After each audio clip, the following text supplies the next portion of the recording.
Ayan. Mga kaibigan, andito kami sa farm ng kaibigan kong si Sister Lynn at nandito kasama ko ngayon ang kanyang pinaka supervisor niya dito na engineer, si Kuya Toto. Ayan. So ngayon, tingnan nyo mga kaibigan ang kanyang farm dito. May mga iba't iba siyang mga pananim. Mga saging, niyog, pinya, at marami pang mga prutas. Mayroon ding durian, may mga langka po. Yan po ay... Oo. Kumayan. Yan po, napakalawak po itong farm ni Sister Lynn. Kadami rin po ng mga niyog. Ayun po, hanggang doon. Ang area po nito ng farm ni Sister Lynn ay almost na 9 hectare. 12 pala. So, napakalaking farm. So, maganda rito mga kaibigan. Ang kagandahan po dito ay may water resources siya, may tubig siya, running water. Kaya mayroon din sila ditong palisdaan doon sa baba. Mga kaibigan, ito ay na-advise ko kay Kuya Toto na yung ano ni Sister Lynn ay ang mga pinya niya ay dapat ay nasikaso at ito ay para mamunga ng malaki. Kuya Toto, pwede mo ba ako samahan doon sa mga pinyahan? Ito kasi ang mga pinya nito, nakita ko rito ang mga pinya nila mga kaibigan.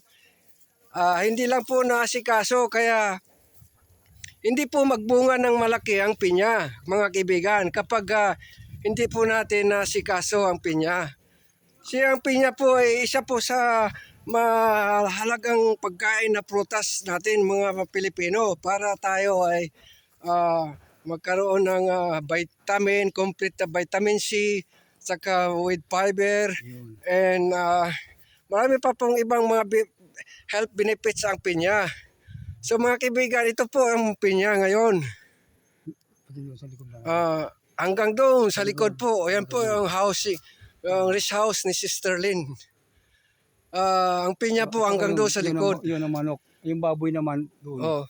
Ito po ang mga pinya. Muna, ipapaliwanag ko muna sa iyo, Kuya Toto. Ito pong mga pinya na to, ay dapat po tinatanggal po itong suwi. Tulad nito, itong pong suwi, inaalis. Yan, alisin po suwi para mailipat. Para bumunga ng malaki. Ganyan, Kuya Toto, pwede mo bang alisin? Yan. Yan. Yan. Naalis ni Kuya Toto. Yan. Itong suwi na pinya dapat tinatanggal. Tapos i-replant po siya doon sa ibang lugar para bumunga ng malaki. Tingnan mo, nakita nyo mga kaibigan, nagsiksikan lang ang pinya. Hindi lang po nila naasikaso dahil sa daming trabaho ng mga tao ni Sister Lynn dito. At mayroon rin po dito mga kaibigan, mayroon din po siyang pigiri, may babuyan din siya. Marami siyang kulungan. Ito po ay ang kanyang baboy. Tingnan nyo po mga kaibigan, mga kaibigan, pwede na po ito malitso, no? Wow, ang gaganda. Saka mga malusog.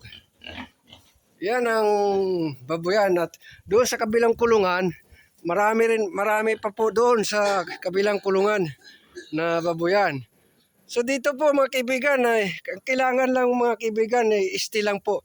Kaya Toto, pwede ba nating silipin doon yung manuka ni Sister Lynn doon?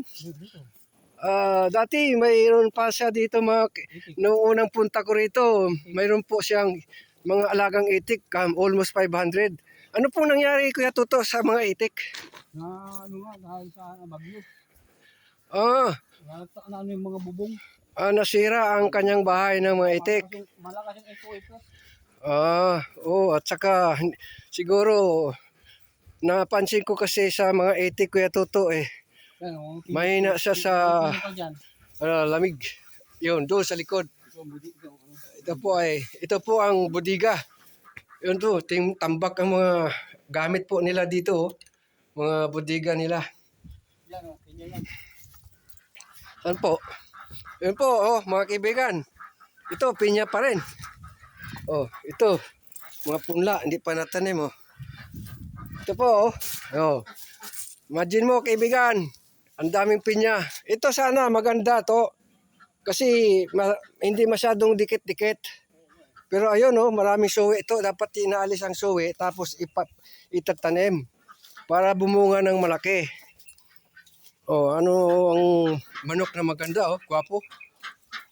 Wow, daming ano, Peking duck. Oh, ito mga Peking duck. May mga sisiw. May mga sisiw na, Kuya Toto. Yung amin. Oh, Yung mga sisiw. oh, ganda. Yung mga sisiw. Ito naman po ang Peking duck. Yung mga iba nakalabas sa ano. Ito, maganda rin po mag-alaga ng Peking duck, mga kaibigan, sapagkat itong Peking duck, naglilimlim po ito. Katulad ng pato. Ayan, ito, pato ito eh. Yung pato, ito Peking duck. O, tingnan mo, kaibigan, oh. Ito yung mga sisiw na. Ganda. Galing, oh. Ganda, malalakas. Masisigla sila. Kuya Toto.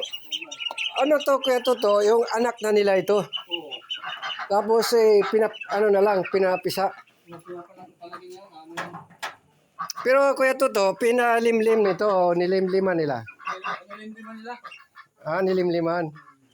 Pero kailangan talaga siyang pailawan kasi maliit pa. Kailangan pailawan para lumakas. At saka para madali po siyang lumaki. Ay, Kuya Toto, ito namang may screen dito. Ano naman po ang... Lalagyan ng pizza yan.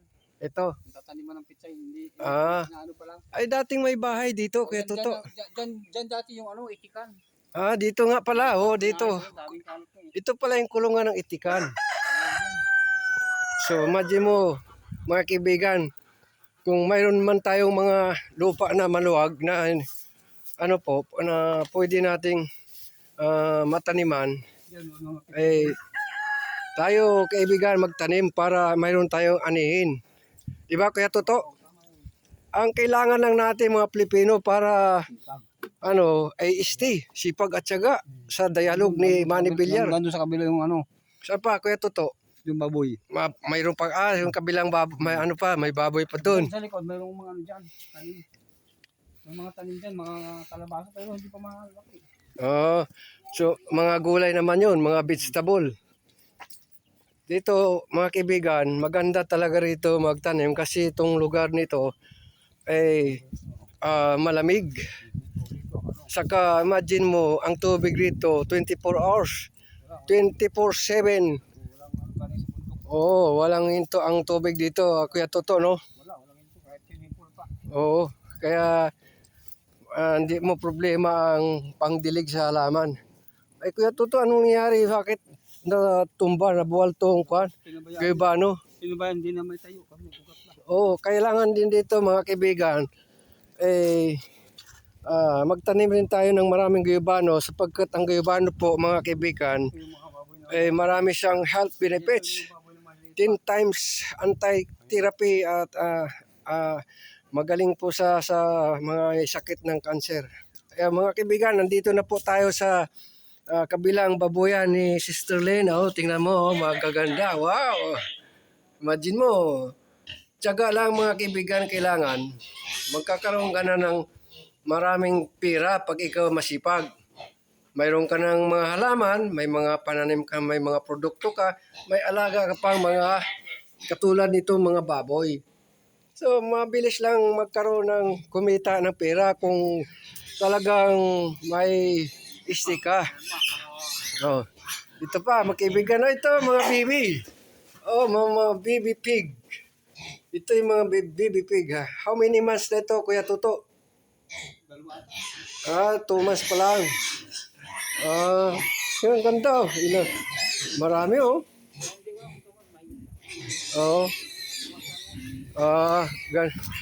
So, ito naman, Kuya Toto. Ano naman to? ano ito, itikan pa rin. Dati. Nabagsak. Oo, nasira na. Mga pipino yan, pipino. Ayan, mga gulay, mga pipino. Oo, yun naman. Yun, pipino din. Dito, ano, Oo, sayote. tingnan mo. Mga sayote yan. Kaibigan, sayote. Andito, mga kaibigan, ang sayote, ang mostly nakakaalam natin ang sayote, nabubuhay ang sayote sa Baguio. Pero dito po, mabuhay rin po, kaibigan. Siya nga pala mga kaibigan, Malamig dito. malamig po kasi dito. Tsaka itong lugar pala, sasabihin ko sa inyo kung saan itong location ng lugar. Nasa Real Quezon lang po ito. Oo. Ano lang dito, Yan ang isda yan. 2 hours ang drive lang, ang biyahe. From Metro Manila, dito ka na sa Real. At saka dito, magandang bakasyonan mga kaibigan. At dito ay malapit sa dagat, kaibigan. Oo, malapit lang. So ano naman ang purpose dito, Kuya Toto, dito? Gagawin pispan yan. Gagawin pispan. Oo, unamala lang yung hose. Ah, Bibilan pa ng hose para karga ng tubig. oo, pwede. Wala lang problema. Saka pwedeng lagyan ng tilapia o hito. Oh, tilapia, mayroon lang sa kabila, sa baba, may mga isda Doon sa baba. sa baba. Oh, dito ang ano, yan ang pitsay oh. Oo, to mga punla ng pichay, Kuya Toto. Pero Kuya Toto, ito, pwede na itong i-replant. Oh, ay wala pa. Oo, Wala pang ano, dun sa ano pa. sige. So, mga kaibigan,